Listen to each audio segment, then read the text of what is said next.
galaxy had forgotten what peace felt like. Its stars, once proud beacons of exploration and triumph, now dimmed one by one, collapsing into silent graves of light. The void was not empty. It was heavy, oppressive, thick with the scent of betrayal and the heat of dying worlds. The cold, perfect geometry of the Emperor's dream, an imperium without war, without want, was fracturing, each shard falling into the abyss with the echo of a Primarch's name.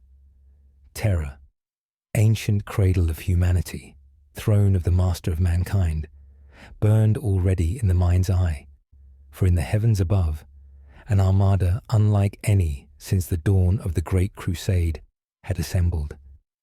It was not the fleet of an alien menace, nor the chittering hordes of the Xenos. It was the Emperor's own children, returned not in loyalty, but in wrath.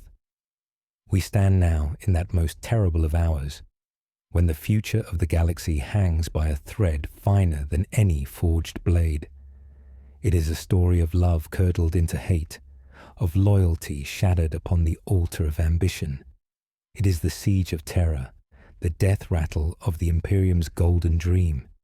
And I must tell you, we truly love and care for you, dear listener, for without you, these words would vanish like dust in the void. Before we begin the story, tell us, where in the world are you watching from, and what time is it there? Now grab your coffee, and let's get started. Above Terra's stratosphere, the sun was choked by the shadow of the vengeful spirit. It hung there like a god-killer in the sky, its hull a cathedral of war, adorned with the sigils of a war master who had traded his father's trust for the promises of darker powers. Horus Lupercal, favoured son, first among equals, beloved beyond all others, had returned home, not to kneel, but to conquer. Within the palace's highest tower, the Emperor sat motionless upon his golden seat. To mortal eyes he seemed carved from the very substance of eternity, unchanging, unreachable. But those who had fought beside him in the uncounted wars of the Great Crusade could see the weight that now bowed his form. The silence in that chamber was not peace. It was the tension before the storm. At his side stood Rogel Dawn, the Praetorian of Terra, a figure of iron discipline whose eyes scanned every horizon for the coming doom. Dawn spoke little, for words could not repair the wound between father and son. He had fought alongside Horus, laughed with him in the golden days when the Imperium seemed unstoppable. Now, in the flickering torchlight of the war chamber, he stared at the hololithic projections of enemy fleet movements and saw only the inevitability of blood. Far beyond the palace walls, in the void where the Emperor's fleets once ruled unchallenged, the loyalist pickets were already dying. Macro cannon fire bloomed like dying suns across the black, and the debris of shattered ships fell toward Terra's atmosphere like tears from heaven. Each fragment carried a name, captains, crews, brothers in arms, lost to the opening act of this final tragedy. And yet, amidst the quiet dread of the palace, there was movement. Malcador the Sigillite, the Emperor's regent, moved through the hallways like a shadow, whispering orders, summoning commanders, ensuring that even as the traitors advanced, the defenses of the throne world would hold for a time. His was a mind of impossible calculation, but even he knew the outcome was far from certain. In the distance, the first thunder of the siege began. Planetary shields flared, absorbing the initial fury of the traitor fleet, but each impact drained their strength. The sound was not merely war. It was a knell, a grim tolling for the Imperium's soul. Horus, aboard the vengeful spirit, watched the bombardment unfold. His expression was unreadable. To his lieutenants, he appeared as the war master should, unyielding, resolute, merciless. But within the secret chambers of his heart, there lingered a shadow of memory. The moment the Emperor had placed his hand on his shoulder and named him War Master, the pride, the joy, the unspoken love between father and son. That memory, twisted now by the whispers of chaos, did not weaken him. It drove him to finish what he had begun. The skies over Terra grew darker as the fleet closed in, each passing moment a step closer to the walls of the palace itself. The defenders braced themselves, not only for the coming slaughter, but for the truth they dared not voice aloud, that this was not a war for territory or power. This was a war for the very heart of humanity, and when it ended, one of the galaxy's greatest lights would be forever extinguished. Somewhere, deep within the labyrinth of the Imperial Palace, the Emperor's gaze shifted ever so slightly toward the heavens, as if in silent recognition of the storm that now broke upon his world. And high above, Horus smiled. The battlements of the Imperial Palace were silent except for the wind that carried the distant roar of orbital bombardment. Terra's skies were bruised with ash, the horizon flickering in dull orange, where the traitor fleet's firepower scoured the upper atmosphere. Here, upon the Saturnine wall, Rogel Dawn stood unmoving, his yellow armor dulled by the dust of the siege, his eyes fixed upon the faint silhouettes of enemy ships. The wall beneath his boots had been built with perfection, his perfection. Every bastion, every trench, every kill zone was calculated to exactitude. There was no weakness, no flaw he would allow to remain. Yet perfection could not account for the will of men, or the betrayal of brothers. His hands were folded behind his back, the gesture as much ritual as habit. He had learned long ago that a commander's stillness could calm those beneath him. But stillness was not calmness. Inside Dawn was an iron cage of thought, each calculation weighed against another, each possibility ending in death.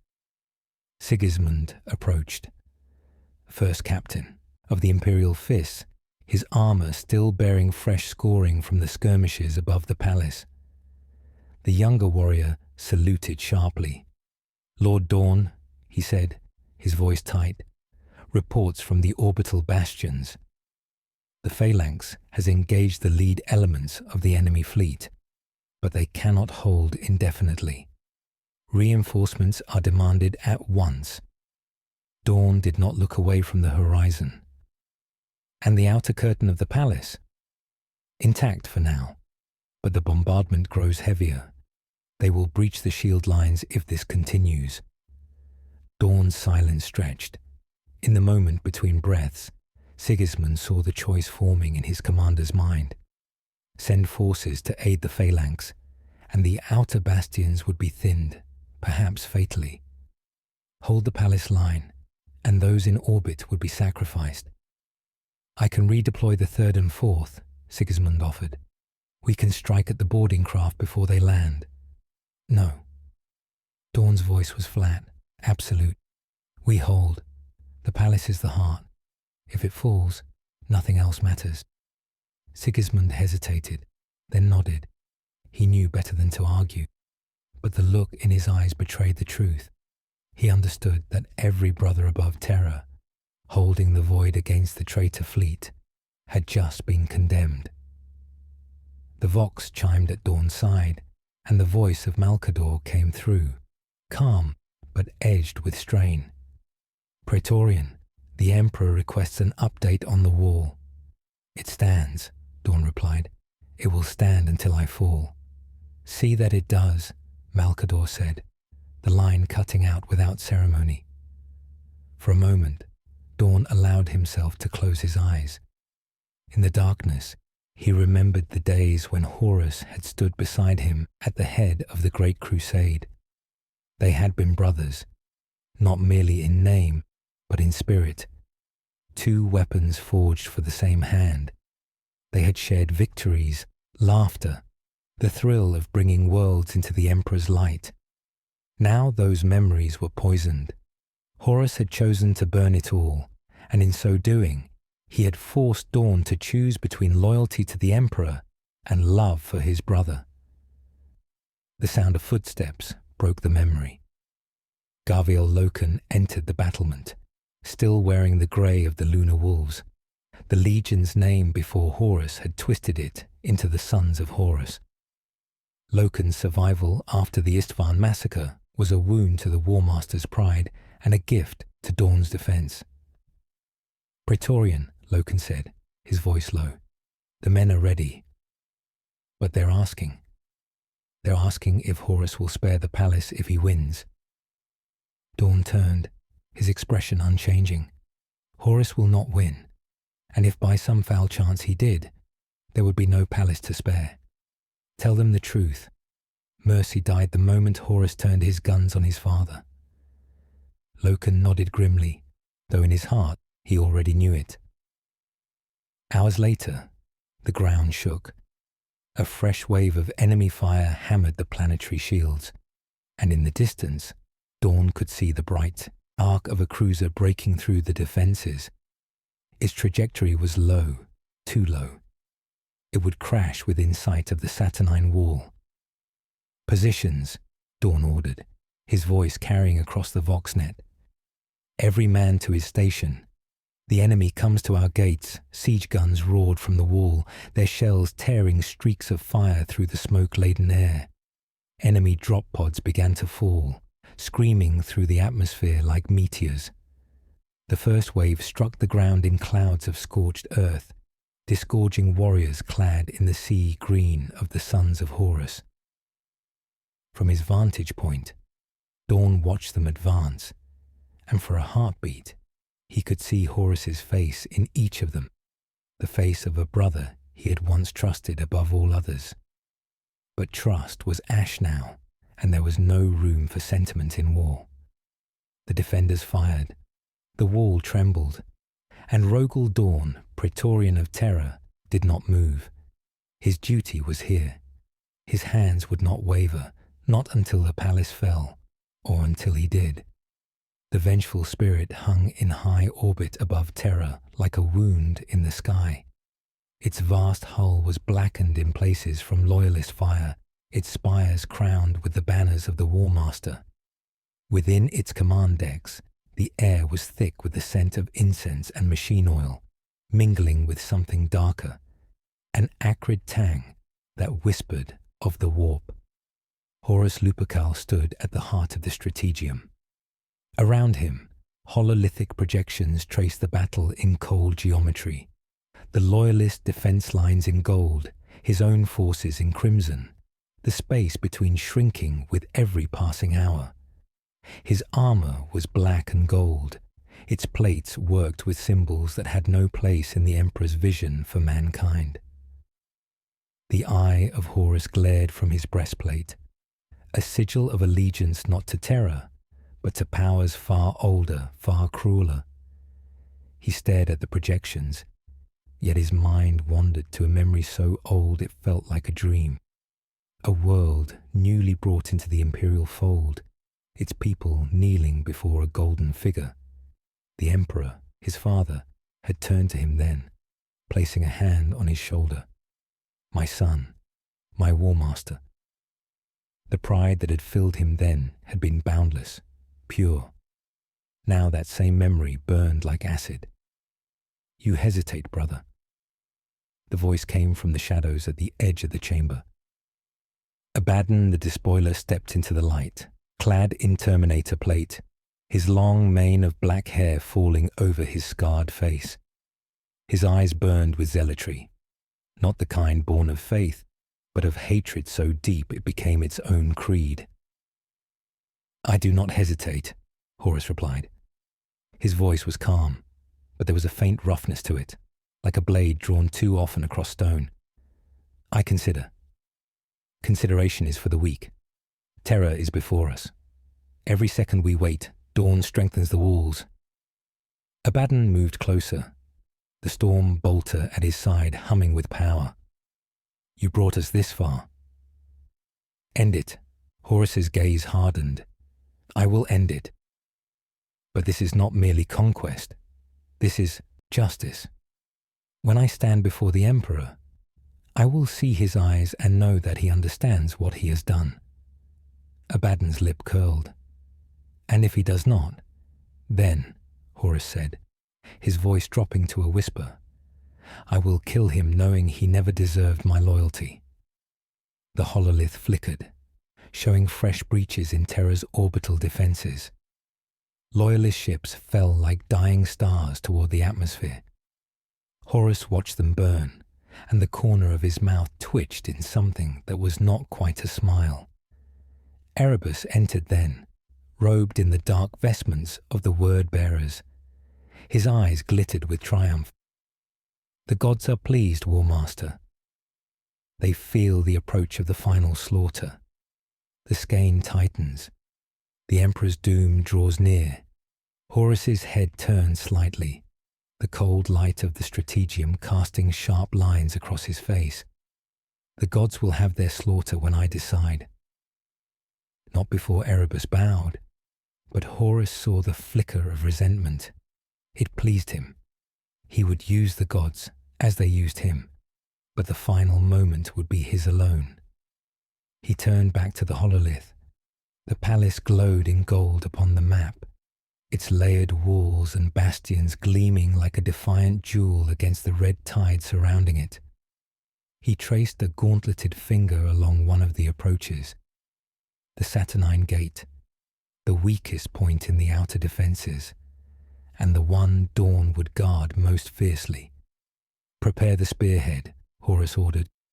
"Abaddon, take your just Erin and press the southern wall.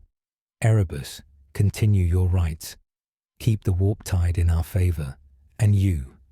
Abaddon asked. Horus's eyes lifted to the planet hanging beyond the viewing glass, its surface swathed in cloud and smoke. "I will be waiting. When the palace falls, I will walk its halls again, not as a son returning home, but as a god come to claim his throne." There was a silence then, broken only by the distant thrum of the ship's engines. The crew moved with reverence and fear, each man aware that the next order might send him into the crucible of battle from which there would be no return. Horus felt the gaze of the warp upon him, like a great and terrible audience awaiting its champion's performance. In that gaze, he felt no doubt, only inevitability. He would reach the Emperor. He would strike him down. And in that act, the galaxy would be remade in his image. But deep beneath that conviction, buried so far down he could barely feel it, there remained a sliver of the son he had once been. The boy who had looked up at a golden figure and felt nothing but love. That boy was silent now, perhaps dead. Still, as the vengeful spirit turned its prow toward the killing grounds of Terra, Horus found himself wondering, not if he could kill the Emperor, but if, in the final instant, he would want to. The sky above Terra screamed. From the Saturnine wall, Rogel Dawn watched as drop pods burned through the atmosphere in great trails of fire, their descent so fast that the air itself roared like a wounded beast. They struck the ground beyond the outer curtain with bone-shaking force, the earth splitting and smoking in their wake. The first wave came in silence. No horns, no banners, only the brutal efficiency of the sons of Horus. Their sea-green armour caught the dull light, their bolters already spitting fire before the dust of impact had settled. Behind them came the World-Eaters, frothing and howling, their chain axes a chorus of mechanical screams. Third artillery battery, fire for effect. Dawn's voice cut through the voxnet like a thunderclap. From the parapets, the Imperial guns roared. Heavy shells tore into the advancing lines, lifting bodies into the air in clouds of gore and shattered ceramite. Plasma cannons spat white-hot fury, carving burning arcs through the attackers. Still, they came. On the wall beside Dawn, Sigismund drew his blade, its golden crossguard gleaming even through the drifting smoke. They mean to reach the gate before the second wave lands. They will not, Dawn replied, never taking his eyes off the killing ground. Or if they do, they will die at it. Far beyond the wall, Horus's spearhead pushed forward. Abaddon led from the front, his Justarian terminators like a wedge of black iron, shrugging off lasfire and bolter rounds that would have torn lesser warriors apart. Every step forward was bought in blood, but the sons of Horus moved like a single organism, their discipline as precise as the imperial fists above them. Within the vengeful spirit's orbit, Horus stood upon the bridge, watching the feed from his forward elements. Through the grain of the pickstream, he could see the great gates of Saturnine looming ahead, the walls rising like mountains. Dawn will be there, Abaddon's voice growled over the link. He'll hold until the last man. Then bring me that last man, Horus said, his voice smooth as glass. Break him. On Terra's surface, the enemy artillery found its range. Loyalist trenches vanished in bursts of pulverized stone and torn flesh. The defenders fired back, but the volume of traitor fire only grew, drowning the air in an unending percussion of war. A deep tremor ran through the wall beneath Dawn's feet. A single glance to the left told him the cause. Massive siege rams were advancing, their tracks grinding through the earth, escorted by towering Contemptor dreadnoughts. The weapons on their hulls flashed with killing light, each shot hammering against the palace's void shields. Status on the shields? Dawn demanded. 74% integrity, came the clipped reply from the tech officer. But falling. Then they will fail, Dawn said flatly. Prepare the inner curtain for breach. Sigismund's jaw tightened, but he did not speak. Orders were orders. The first ram struck. The shield at the Saturnine gate flared in brilliant blue, the air shuddering as the energy. Barrier absorbed the impact. Again the ram struck, and again. Each time, the shield flickered longer before recovering. On the fifth impact, the blue shimmer died entirely, and the gate was naked to the guns. Concentrate all fire on the rams, Dawn bellowed. Lascannons lanced down from the walls, shearing chunks of armor from the siege engines. One finally exploded, its ammunition cooking off in a great sunburst of fire. But the others rolled forward, heedless of loss. Horus's voice reached Abaddon again through the Vox. When the breach comes, you will lead the charge. It will be done. A final strike. The gate's massive adamantium plates buckled inward with a scream of tortured metal. The hinges tore free, and the great doors of the Saturnine gate crashed into the dust. Through the breach, the sons of Horus surged forward, black and green and gold, their war cries echoing off the stone. On the wall, Dawn's eyes narrowed. Signal the reserves. We hold the breach. Sigismund vaulted down the inner stairs, his sword blazing with the light of its power field. Behind him came the Templar brethren, their shields locked, their steps in perfect unison. They hit the breach like a wall of their own, the clash of ceramite on ceramite deafening. The first breach of the siege of Terra had come.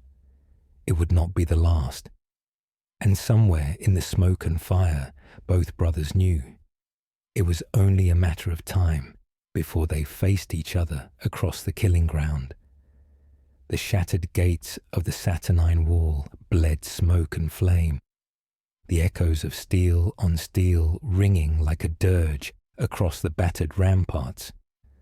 The bitter tang of scorched ceramite and ozone hung thick in the air, mingled with the cries of the dying, brothers, traitors, all lost beneath the ruin of a dream.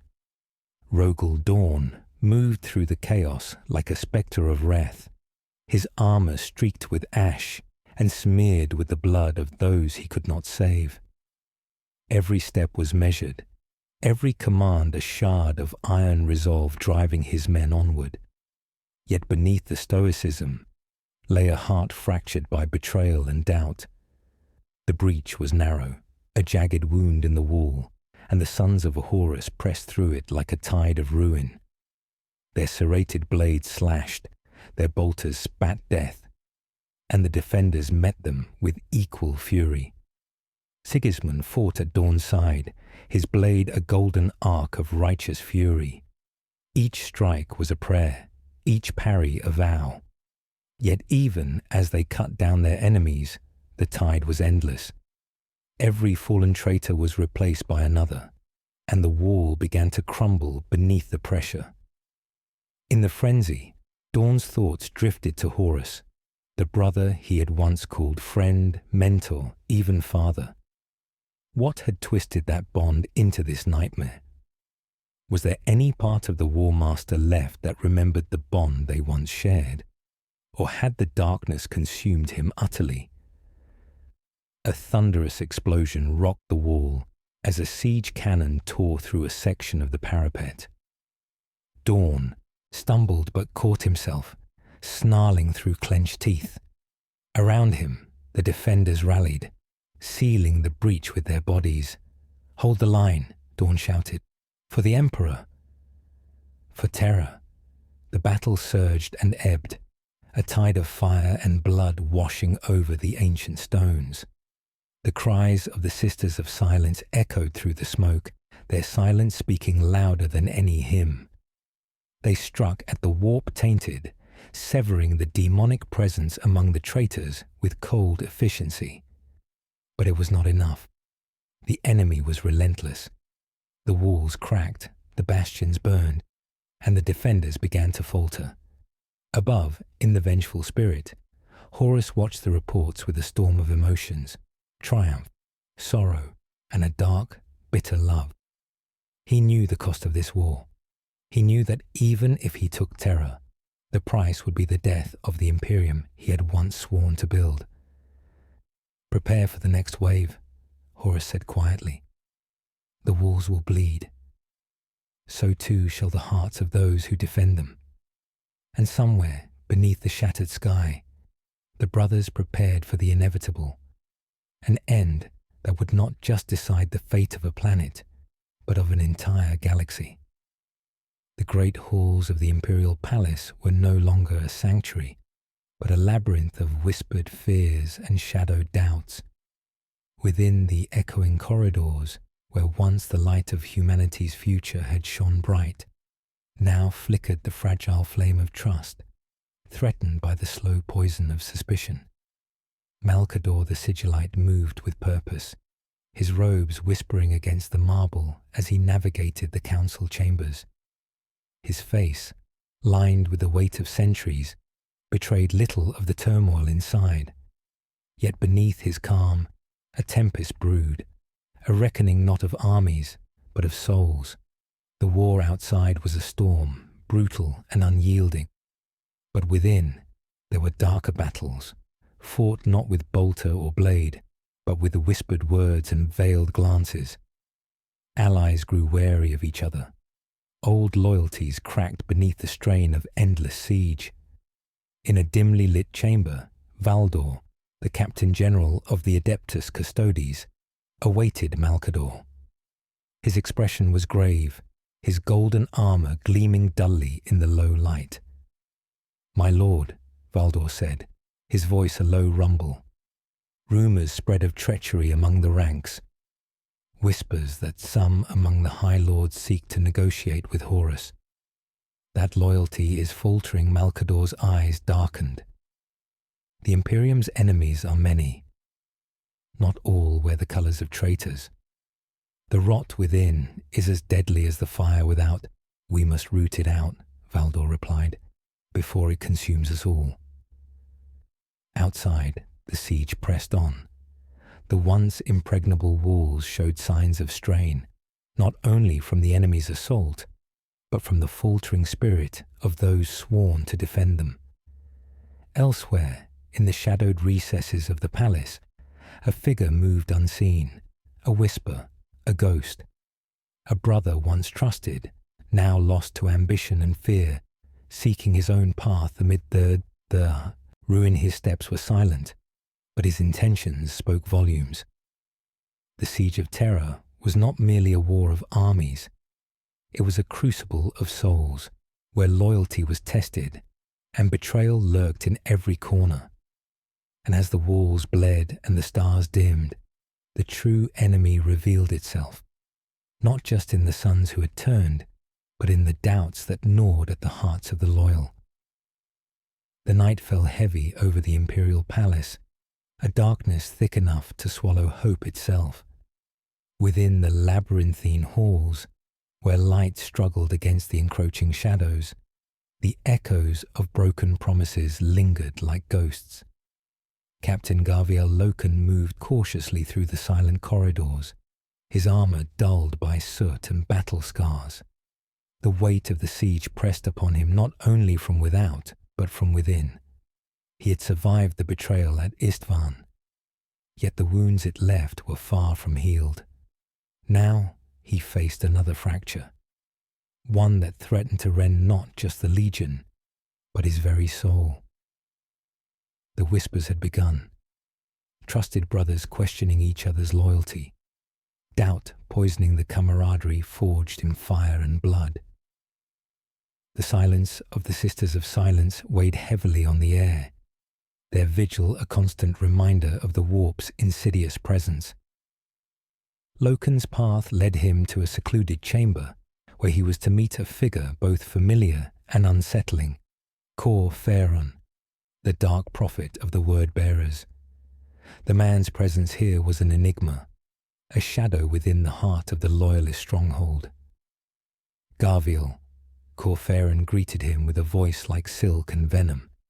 The tides of war shift not only on the battlefield, but in the hearts of men. You must choose where your oath lies, upon the Emperor's throne, or the ruin that follows defiance. Loken's hand tightened on his bolter. I swore to defend Terra, not to question loyalty where it stands. Loyalty, Phaeron whispered, is a blade with two edges. Sometimes it must cut deeper than you wish to see outside. The distant roar of battle reminded them both that the siege was relentless. The walls groaned under the weight of assault and treachery alike. In the shadows, alliances shifted like sand, and the line between friend and foe blurred into a fractured mirror. The oath sworn in blood was tested by secrets and lies, and every choice carried the weight of damnation or salvation. Gaviel Loken knew that the greatest enemy was not just Horus's armies without, but the broken bonds within, and the shattered oath that might yet undo them all. The halls of the imperial palace grew colder with each passing hour, as if the very stones absorbed the darkness that now festered within. Trust was a fragile thing here, cracked and worn thin by endless conflict and whispered betrayals. Among the defenders, a figure moved like a shadow cast by doubt itself, Ezekiel Abaddon. Once the fiercest of Horus's lieutenants, he now stood at a crossroads between loyalty and ambition, his heart blackened by the war's cruelty. Abaddon's gaze was sharp, his thoughts a maelstrom beneath the calm exterior. He had watched the war masters rise, seen the fall of brothers, and felt the bitter taste of loss. Yet still, he followed Horus, not out of blind devotion, but because he believed in a new order born from the ashes. In a dim chamber deep within the palace's heart, Abaddon met with a trusted few, men whose faces bore scars of war and secrets heavier still. Their voices were low, their plans whispered like a litany against the coming storm.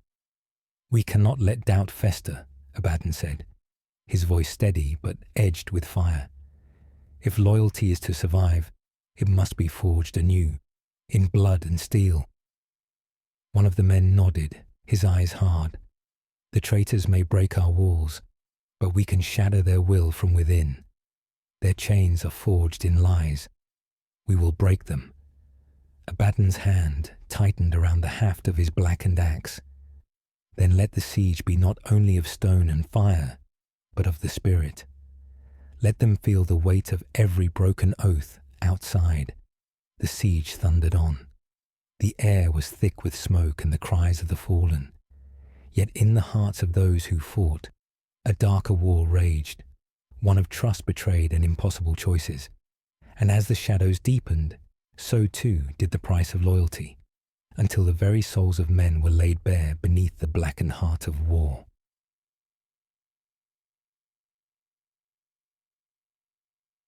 The great throne room of the imperial palace was a cavernous expanse of marble and gold, yet beneath its glittering facade, fissures ran deep and wide.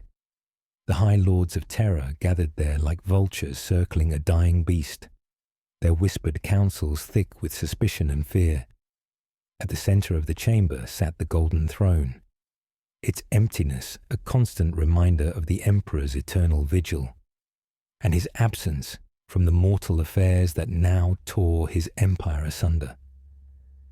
Malcador the Sigillite paced slowly before the assembled lords, his robes billowing like the shadows he wielded. His face was drawn, haunted by the burden of guardianship and the knowledge that every decision might hasten the Imperium's doom. "The siege tightens," Malcador intoned, voice steady but heavy, "and with it, so too does the Empire fracture. Not merely in arms, but in spirit." From the far side of the hall, Inquisitor Kryptman's cold eyes scanned the gathered lords. His reputation for ruthlessness was whispered in dark corners, and none dared meet his gaze for long. "Traitors lurk among us," Kryptman said, voice like a blade. "Those who would see Terra fall from within, trading loyalty for survival. We must root them out before they sow further ruin." A murmur rose among the lords, accusations barely veiled, alliances fragile as crystal. Archmagos Dominus Metellus, towering in his mechanized frame, spoke next. "The Adeptus Mechanicus demands resources to repair the walls and bolster defenses. Without our forge works at the palace cannot endure." Malcador nodded, but his eyes held a deeper sorrow. Resources are scarce, priorities must be made, and sometimes sacrifices too great for words. In the midst of the tension, a whispered word reached Malcador's ears. Horus carried on a breath of dread and hope alike. The traitor Warmaster's shadow loomed large, not just upon Terra's walls, but within the hearts of those sworn to protect it. The fractured crown of the Imperium sat uneasy on its throne of light and shadow, teetering on the edge of oblivion. And as the siege raged without, the battle for the soul of humanity was fought in silent, deadly whispers within. The air was thick with dust and ash, the distant thunder of war echoing through the shattered halls of the imperial palace. Within the quiet moments between battles, the ghosts of the past haunted those who remained, memories sharp as the edges of broken glass. Gaviel Loken sat alone in a ruined chapel, the flickering light of a dying hololith casting shadows across his worn face. The once proud warrior bore the weight of betrayal deep in his eyes, his thoughts a tangled web of what had been lost and what might never be reclaimed. He traced the outline of a faded symbol, the lunar wolves, etched into the stone altar. It was a relic of a brotherhood shattered, a reminder of the bond that Horus had sundered with fire and blood. "The war was never against the Emperor alone," Loken whispered to the empty chamber. "It was against what we once were, and what we could never be again." Beyond the chapel, the corridors were alive with the hurried steps of the Sisters of Silence, their presence both a balm and a warning. Silent as shadows, they moved through the wreckage, severing the warp tainted with cold precision. Elsewhere, Rogel Dawn stood overlooking a courtyard scorched black by plasma fire. His face was a mask of resolve, but beneath it lay a tempest of doubt and sorrow. Each death was a wound not only to his forces, but to the ideal he had sworn to uphold, the dream of an unbreakable Imperium. Malcador approached quietly, his presence a steadying force amidst the storm. "You bear a heavy burden, Praetorian." Dawn's eyes met his, and it grows heavier with each passing hour. We fight not only for Terra, but for the soul of humanity itself. Yet I wonder, how many must die before that soul is saved? Malcador's gaze was somber. Sacrifice is the price of survival, but sometimes the cost is too great to bear. In the shadowed depths of the palace, Horus's voice echoed in the minds of those who remembered the son he had been. His fall was not just the loss of a brother, but the shattering of a future. And as the siege dragged on, the echoes of the lost, of brotherhood, honor, and hope, reverberated through the hearts of the few who still dared to believe.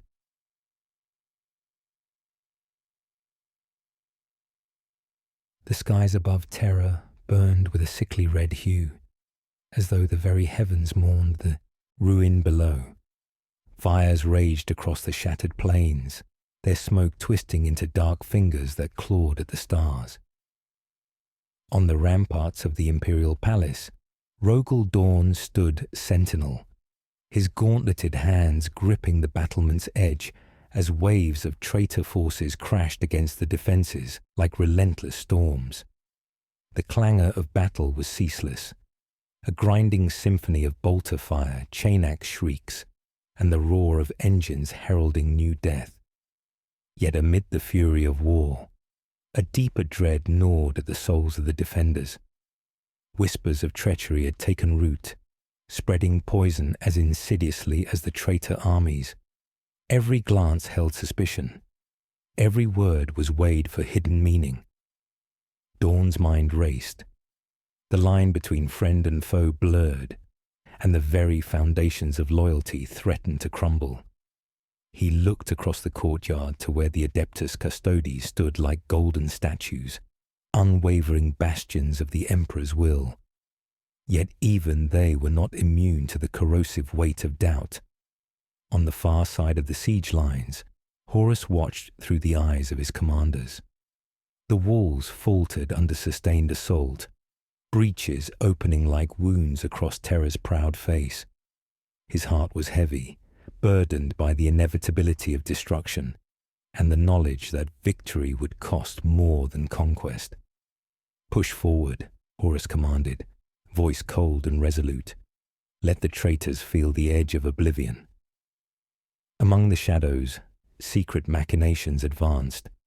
Agents loyal to neither side maneuvered through the tangled web of war and politics, their ambitions poised to tip the scales.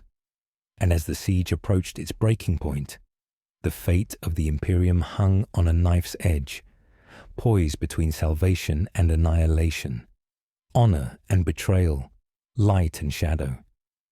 The edge of oblivion was near. The sky above Terra was aflame, a churning canvas of blood-red and ash-grey, where thunderous explosions punctuated the heavens like the drumbeats of war. The air trembled with the roar of void cannons and the cries of dying stars as the siege ground into its final desperate phases. On the battered walls of the imperial palace, Rogel Dawn stood resolute, his armor streaked with soot and blood. Around him, the defenders fought with a fury born of despair and unwavering duty. Every inch of ground was claimed in fire and sacrifice, a testament to the unyielding spirit of the Imperium. Yet even as the loyalists pushed back against the tide, shadows gathered within the heart of their ranks. Trust was frayed, bonds strained by the relentless toll of war and whispered betrayals. Each glance carried the weight of suspicion, every whispered word a dagger cloaked in silence. In the command chamber of the vengeful spirit, Horus watched the inferno below with a storm of emotions, triumph, sorrow, and the cold certainty of destiny. His voice was steady as he addressed his war council, but beneath the surface lay the restless turmoil of a son torn from his father's light. "The time is upon us," Horus declared. "The walls will break, and with them the old order. We shall forge a new empire from the ashes." Abaddon stepped forward, his eyes burning with fervor. "Let the sky burn, and the loyal kneel. We shall claim our destiny in fire below." The battlefield became a maelstrom of flame and fury. Thunderhawks screamed through the smoke, dropping squads of elite warriors into the heart of the conflict. Dreadnoughts clashed like titans, their weapons tearing through stone and ceramite alike. Rogel Dawn's voice cut through the chaos. "Hold the line. For the Emperor, for Terra." But as the battle raged, a profound sadness settled upon the defenders, and knowing that this day would be marked in history, not for victory, but for loss. The burning sky was both a herald of destruction and a funeral pyre for a galaxy on the brink. The clangor of war reached a deafening crescendo. The walls of the imperial palace trembled beneath the relentless assault, their ancient stones groaning under the weight of fire and blood. The air was thick with smoke and ash, the sky a shattered mirror of flame and shadow. Rogel Dawn stood at the forefront, his eyes blazing with a mixture of fury and despair. The burden of leadership bore down upon him, heavier than the heaviest armor. Every command he gave was a plea to the spirits of the fallen, to the brothers lost to treachery and war. Beyond the shattered gates, Horus awaited, his presence a storm of dark purpose. The War Master's voice echoed through the Vox channels, cold and commanding. "This is the moment, Dawn. Yield and spare your people further suffering. Resist and watch your world burn." Dawn's reply was a roar. "Terra will never bow, not while I draw breath." The breach widened, and the tide of traitor forces surged forward like a ravenous flood. Yet Dawn's defenders held fast, their resolve a wall stronger than stone. The clash of blades rang out, a symphony of hope and despair. In the heart of the battle, Sigismund fought with a fury unmatched, his golden blade carving a path through the enemy. Yet even his valor could not stem the tide forever. Each fallen brother was a wound that would not heal. Within the vengeful spirit, Horus grappled with the weight of his choices, the price of ambition and betrayal writ across the faces of those he once called kin. His heart, once filled with brotherhood, now beat with the cold rhythm of destiny. As the fighting reached its zenith, a shadow moved unseen, a final gambit that would decide the fate of the siege, the Imperium, and all who dwelled within. The stage was set for a reckoning written in fire and sorrow. The skies above Terra bled crimson as the last embers of daylight died beneath the smoke of endless war. The great palace, once a beacon of hope and unity, now stood fractured, a monument to both glory and ruin.